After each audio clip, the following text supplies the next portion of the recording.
Hello everyone, welcome to study with law professor. तो मैंने ये स्टडी विद लॉ प्रोफेसर का एक इनिशिएटिव लिया है जिसके तहत मैं नेट जेआरएफ के जितने भी बच्चे हैं उनको फ्री में नोट्स वीडियोस जितने भी चाहिए मैं इंसाइटफुल शेयर कर सकता हूँ। मैंने वो करने की कोशिश करूँगा। तो मेरे चैनल है स्टडी विद लॉ प्रोफेसर। ये बेसिकली फोकस करता है नेट और जेआरएफ के ऊपर। अगर हम बात करें नेट और जेआरएफ की, तो नेट की हमें ये मालूम है कि नेट में क्या होता है कि NET is national eligibility test, ठीक है। And JRF junior research fellowship.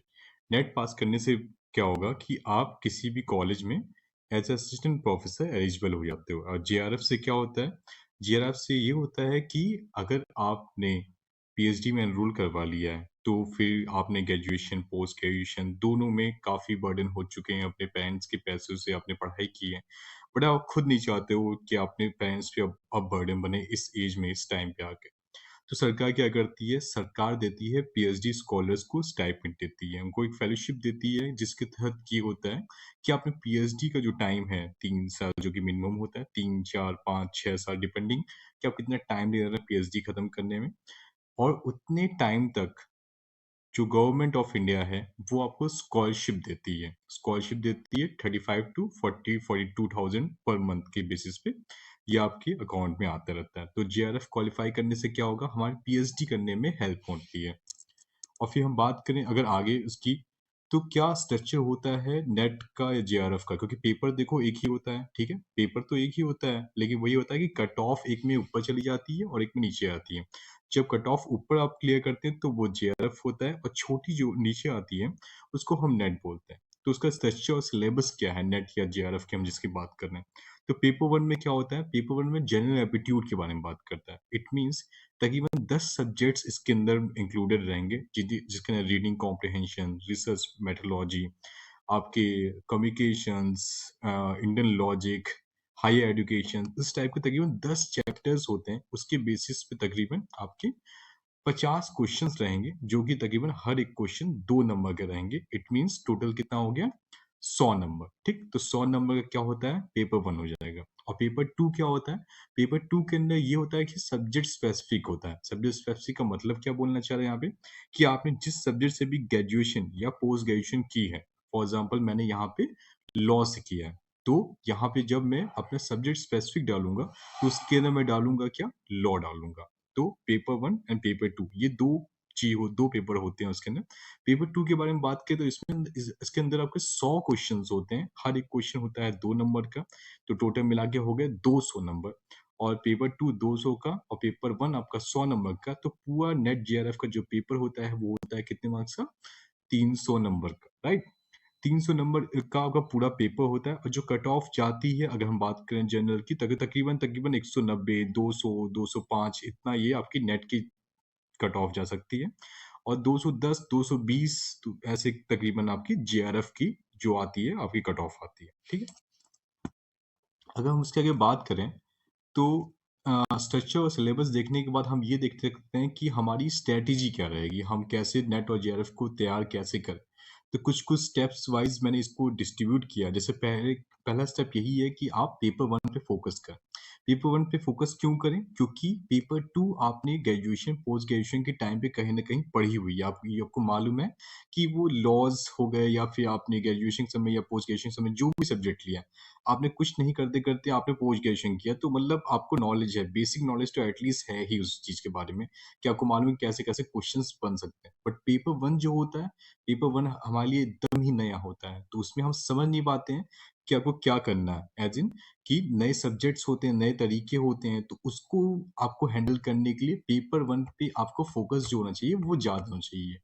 और एक रीजन और भी है कि मैं कह रहा हूँ कि पेपर वन पे फोकस ज्यादा होना चाहिए। क्यों, क्योंकि पेपर वन ही होता है जो आपका नेट, तो कई बच्चे को हो सकता है निकल जाए, लेकिन पेपर वन ही होता है जो आपको जेआरएफ की तरफ लेके जाता है। इट मीन्स कि आपको हो सकता है कि आपका cumulative paper one paper two से आपका नेट निकल जाए, लेकिन अगर जेआरएफ भी क्वालिफाई करना है आपको, तो आपको पेपर टू को स्ट्रॉन्ग रखना ही पड़ेगा। At the same time paper one को भी स्ट्रॉन्ग रखना पड़ेगा।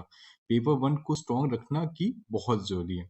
दूसरे अगर हम पॉइंट्स की बात करें, तो अपनी जो सब्जेक्ट स्पेसिफिक लॉ है, जैसे मेरे केस में यहाँ पे लॉ की अगर हम बात कर रहे हैं, सब्जेक्ट स्पेसिफिक आपके जो भी सब्जेक्ट्स हैं, उसकी हम बात कर रहे हैं। तो हमने बताया कि मेरा यहाँ पे लॉ है। तो लॉ को भी आपको सही तरीके से देखना पड़ेगा, समझना पड़ेगा कि किस डेप्थ में जाना है, कहाँ तक पढ़ना है। ये नहीं कि हमें एकदम ही बुकिश नॉलेज लेनी है, एकदम डेप्थ में घुस जाना है, ऐसा कुछ नहीं करना। हमें कोशिश ये करना है तकरीबन हर टॉपिक को थोड़ा-थोड़ा करके टच करना है। क्योंकि ये याद रखिए कि आपको 300 में 300 नहीं लाने होते हैं, ठीक है? पहली बात 300 में 300 नहीं लाने होते हैं। इट मीन्स कि अगर आपने उसका 80% भी कवर कर लिया, 80%, 70% कवर कर लिया, तो इट मीन्स कुछ क्वेश्चन्स ऐसे होते हैं जो हमें तुक्के के बेसिस पे लगते हैं, तो तुक्का लगाना पड़ता है। नेट जेआरएफ के पेपर में तुक्का लगाना ही पड़ेगा। आपको लगेगा नहीं कि आप सब कुछ कवर कर सकते हो, बट हम स्टडी विद लॉ प्रोफेसर में हमने ये कोशिश की कि हर यूनिट का पेपर 1 हो गया या पेपर 2 हो गया, पेपर 2 एज़ इन लॉ का। हमने हर एक यूनिट की, हर एक चैप्टर्स की अच्छे से नोट्स बनाए, नोट्स के बाद उसका एक्सप्लेनेशंस है, एक्सप्लेनेशंस के बाद उसको टेबल फॉर्म में रखा है, जिसके चलते आप एक बार खुद पूरा पढ़ने के बाद एनालिसिस कर पाओगे शॉर्ट में। एट द सेम टाइम हमने ये किया कि उसमें हर एक पीडीएफ के अंदर, हर चैप्टर के अंदर 30 क्वेश्चन डाले हैं, साथ में उस क्वेश्चंस के आंसर्स दिए हैं और आंसर्स के साथ एक्सप्लेनेशन भी दिए हैं। इसका मतलब क्या हो रहा? इट मीन्स कि अगर आप ये पीडीएफ पढ़ लेते हो और क्वेश्चन सॉल्व कर लेते हो, साथ में एक्सप्लेनेशंस देख लेते हो, तो आपको किसी कोचिंग-वोचिंग ज़रूरत नहीं है। क्योंकि देखो अब तो आप पोस्ट ग्रेजुएशन के बच्चे हो चुके हो, तो इतना तो आपको नॉलेज है कि कैसे क्या चीज़ आपके लिए बढ़िया है, क्या चीज़ खराब है। तो हम उसके ऊपर नहीं जाएँगे। हमें ये मालूम है कि आपको कोचिंग की ज़रूरत शायद पड़े या ना पड़े, वो डिपेंड करता है। मोस्टली बच्चों को इसकी कोचिंग नहीं करते हैं।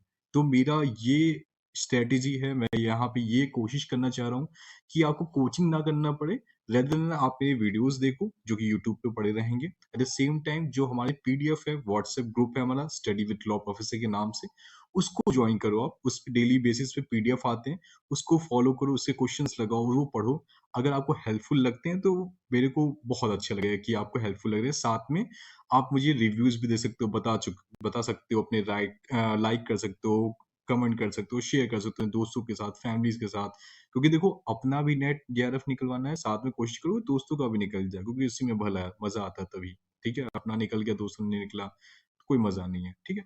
तीसरे स्टेप की अगर हम बात करें तो देखो रेगुलर मॉकअप्स लगाने बहुत ज़रूरी है। मॉक पेपर्स जो होते हैं, ठीक है? लास्ट ईयर्स क्वेश्चंस पेपर होते हैं, ये सब रेगुलर्स लगाना ज़रूरी है। इससे एक हमें एनालिसिस मिलेगा कि भाई हम क्या कर रहे हैं, क्या पढ़ रहे हैं, सही तो डायरेक्शन में जा रहे हैं कि नहीं जा रहे हैं, ठीक? क्योंकि हम चाहेंगे कि आप एक ही अटेम्प्ट में अपना जेआरएफ निकाल के खत्म करिए इस एग्ज़ाम को। क्योंकि कई लोग होते हैं कि 2 बार, 3 बार, 4 बार, 5 बार अटेम्प्ट दे रहे हैं, लेकिन नहीं निकल रहा, नहीं ही निकलता है। मैं खुद देख रहा हूँ कई लोग को। तो नहीं निकलता है। लेकिन कोशिश ये करना है कि भैया एक ही बार हम पढ़ाई करेंगे, लेकिन अच्छे से करेंगे और आपको अपने आप को खुद को एनालिसिस करते चलेंगे। तो उससे क्या होगा? उससे ये होगा कि एक ही अटेम्प्ट में आपका जेआरएफ निकलने के चांसेस बहुत रहेंगे। साथ में हो सके तो चौथा स्टेप मैं ये रिकमेंड करना चाहूँगा आप लोगों को कि अपने दोस्तों से कॉन्टैक्ट करिए जो तैयारी कर रहे हैं, या फिर आपके जो भी ग्रुप्स हैं, जो कि आपके पीजी के ग्रुप्स हो गए, कई लोग ऐसे भी होंगे जो असिस्टेंट प्रोफेसर होंगे, जेआरएफ की तैयारी कर रहे हो।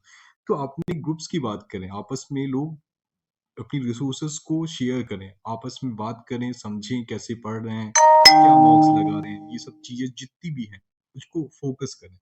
और ये सब चीज़ें अगर फ़ोकस कर लेंगे, अपने दोस्तों के साथ रिसोर्सेज भी शेयर करेंगे, तो सिर्फ़ आपका भला नहीं होगा, दोस्त का भी भला होगा।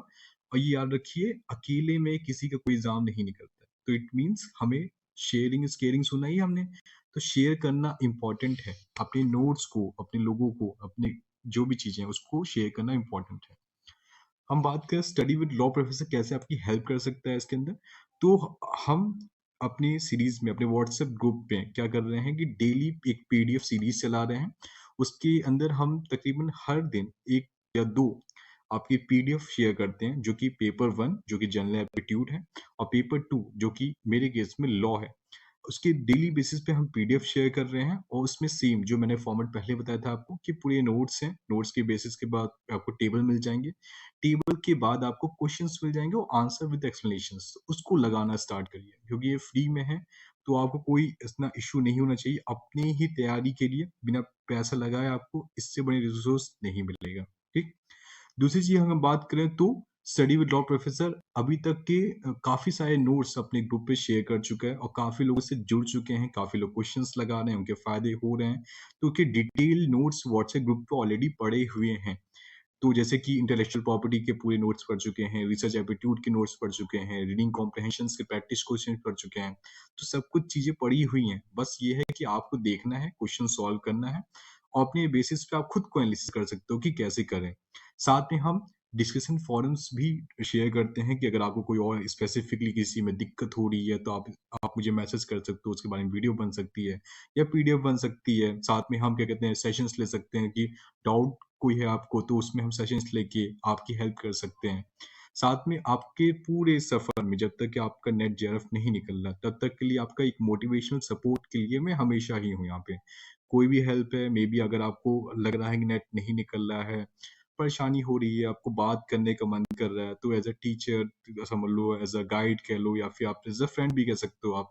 आप मुझे टेक्स्ट कर सकते हो, वी कैन टॉक कि आप क्या इश्यू आ रही, क्या दिक्कत आ रही है। तो मेरे हिसाब से आपको जितनी भी फ्री काउंसलिंग हो सकती है, जो मैं गाइड कर सकता हूँ, वो मैं आपको करने की कोशिश करूँगा कि मेरे एंगल से जो-जो हो सकता है, मैं वो सब चीज़ करूँगा। अब बस कंक्लूज़न यही मैं बोलना चाहूँगा कि देखो, वही है कि तैयारी करने के लिए ना हम सोचते हैं कि नोटिफ़िकेशन आ जाए, एप्लीकेशन ऑन हो जाए, तब करें, तब करें, तब करें और इसी चक्कर में ना अटेम्प्ट निकल जाता है। रोज़ आपको जो भी कर रहे हो आप, चाहे पढ़ाई करो, चाहे आप कई लोग ऐसे भी होंगे जो यूजीसी की तैयारी कर रहे होंगे, कई लोग ऐसे होंगे कि हाउसवाइफ भी हो सकते हैं, कई लोग हो सकते हैं कुछ और वर्किंग होंगे। तो मैं नहीं कह रहा हूँ कि आपको बहुत टाइम देना है, आपको सिर्फ़ मुश्किल से 10 से 20 मिनट देना है। 5-10 मिनट की वीडियोज़ रहेंगे, साथ में आपकी जो पीडीएफ है वो 5 मिनट, 10 मिनट, 15 मिनट के अंदर जैसे भी आपकी स्पीड है, उसके बेसिस पे आप पढ़ के क्वेश्चन सॉल्व कर लोगे, तो उतने में आपका काम हो जाएगा। बट ये डेली करना पड़ेगा, थोड़ा-थोड़ा टाइम देना पड़ेगा, आधा घंटा, 1 घंटा भी दीजिए आप, तो चांसेस आपके बहुत अच्छे हैं कि आपके नेट या जेआरएफ निकल सकता है। अगर मैं फिर बात करूँ कि ये आपका हो जाएगा कि आपको मतलब हम लोग की तरफ से जो-जो गाइड हो सकती है, हम करेंगे। मैं अपने बारे में बात करूँ तो स्टडी विद लॉ प्रोफेसर मैं क्या कहते हैं मैंने 2 एनएलयूज़ मैंने क्रैक किए हैं। मैंने एनएलयू से ग्रेजुएशन किया है, एनएलयू औरंगाबाद से पोस्ट ग्रेजुएशन किया है। मैं नेट क्वालिफाइड हूँ, मैंने असिस्टेंट प्रोफेसर भी रहा हूँ कुछ टाइम तक और इस समय मैं पीएचडी स्कॉलर हूँ एक बढ़िया स्टेट यूनिवर्सिटी में। तो ये मेरा एक मोटा-मोटा प्रोफाइल है ताकि आप लोग जान पाओ कि मैं कौन हूँ। मेरा नाम बाय द वे शुभम है। ये भी चीज़ें हैं। तो मैं हेल्प कर रहा हूँ कि आपकी ये पूरी जो जर्नी है नेट जेआरएफ की, उसमें ज़्यादा से ज़्यादा आपकी हेल्प कर सकूँ, आपका एग्ज़ाम निकलवा सकूँ और ये सब फ्री ऑफ कॉस्ट है। अभी तक फ्री ऑफ कॉस्ट ही है और मैं चाहूँगा कि जल्दी से जल्दी आप जॉइन कर लो व्हाट्सएप ग्रुप पे, चैनल को सब्सक्राइब कर लो ताकि इस क्या होगा, इससे आपको हेल्प मिलेगी डेली बेसिस पे सिर्फ़ ये वीडियोज़ कर लेना, साथ में पीडीएफ कर लेना, सफिशिएंट हो। एक बार आप खुद देख लो, आपको समझ में चीज़ें आ जाएँगी। ठीक है?